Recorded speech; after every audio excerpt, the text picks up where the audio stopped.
Ahojte moji milí. Akurát som mala také uvedomenie, keď som pozorovala surferov za mnou, že keď sa niekedy dostaneme do situácie, kedy príliš tlačíme na niektoré projekty, na niektoré veci, ktoré chceme určite vyriešiť a vytvárame si tam veľmi veľký tlak, je to pre nás veľmi, veľmi vážne, tak môže pomôcť začať sa hrať.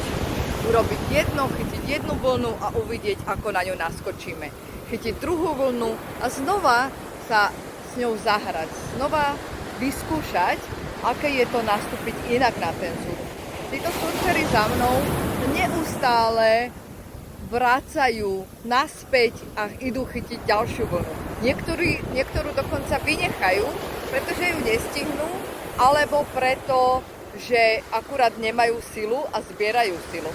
Takže častokrát nám v živote môže pomôcť uvoľniť sa a hrať sa s tými vlnami a čakať možno na tú správnu vlnu a uvedomiť si, že sa môžeme vrátiť a vyskúšať to znova. Pozdravujem vás.